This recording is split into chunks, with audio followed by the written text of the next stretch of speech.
The talk of the town this week is the opening and closing of the biggest financial flop in Broadway history, the musical adaptation of Carrie.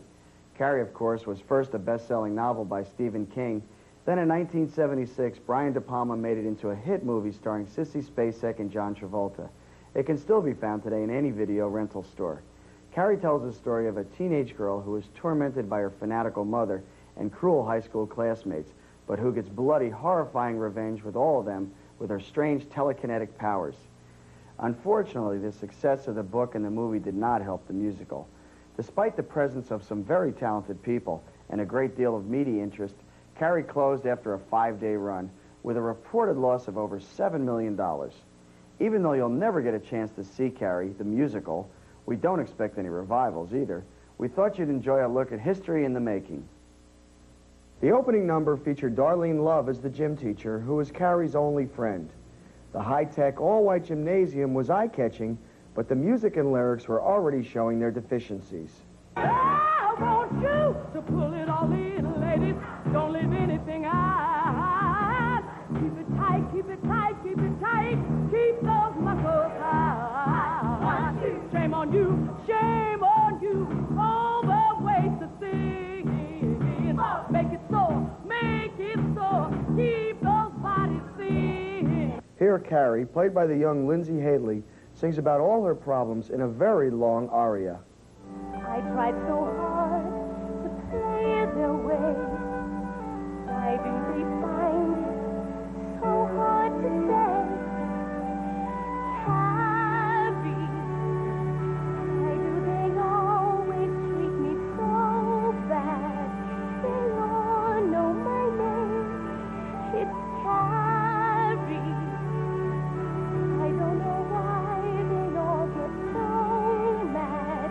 It's always the same. That simple-minded musical theme was reprised all evening, as if once weren't bad enough. Here, Charlotte d'Amboise plays Chris, the bad girl who helped start trouble for Carrie, while Gene Anthony Ray from Fame plays Billy the bad boy. Unfortunately, Ray's character was totally undeveloped. See, boys like you, women, men, thank you, man. Me, that's not true. Who do you think I am? Betty Buckley, who won a Tony for her performance in Cats, played Margaret, Carrie's fanatic mother. Ms. Buckley has a wonderful voice, but the music and lyrics of her songs made it awfully hard to appreciate her talents. Father Almighty, she's only a child, but the woman is waking inside her. She will be lost if her passion runs wild, so I can't let her stumble and fall.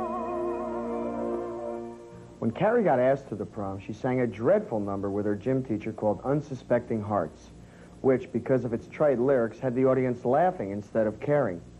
In a world where nothing's sure and nothing's ever guaranteed, you should trust the way you feel. That's the only thing that's real. The plot to humiliate Carrie was hatched in a number called Do Me a Favor, in which Gene Anthony Ray agreed to kill a pig and pour the blood over Carrie's head. It was a toss-up as to which was the most vulgar, the costumes, the choreography, or the song itself. If I was your daddy, I would buy you a shrink.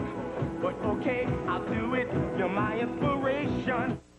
The big second act number, which attempted to break the monotonous pace of the show, was pretty good, but it was simply too little too late. All right, what a night. Can't you hear my heart singing all about your mama?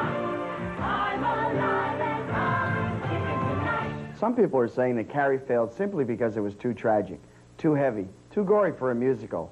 Well, that's not only inaccurate, it's damaging to the reputation of the musical theater. Just look at hits like Les Miserables, which deals with poverty, injustice, and revolution. Evita, the story of a South American dictator. Sweeney Todd, about a mad barber who commits mass murder. And the biggest hit of them all, The Phantom of the Opera, about a horribly disfigured man in love with a young girl. These shows all prove that musicals can be serious, even gory, and also very successful. Carrie failed not because it was too heavy, but for other reasons entirely. I should point out to begin with that no one on the creative team had any experience creating a Broadway musical before. Perhaps because of this, no one was able to correct fundamental problems with the music, the lyrics, the direction, the performances, and especially the pacing. In all fairness, I'd like to mention that Lindsay Haitley did at times manage to rise above the material, and she belted out one number that actually brought the audience to its feet. Yet this brief bright spot merely served to highlight the ineptitude of the rest of this multi-million-dollar fiasco. Stay tuned for a look at a musical that's done the way a musical ought to be done. Cabaret, starring Joel Grey.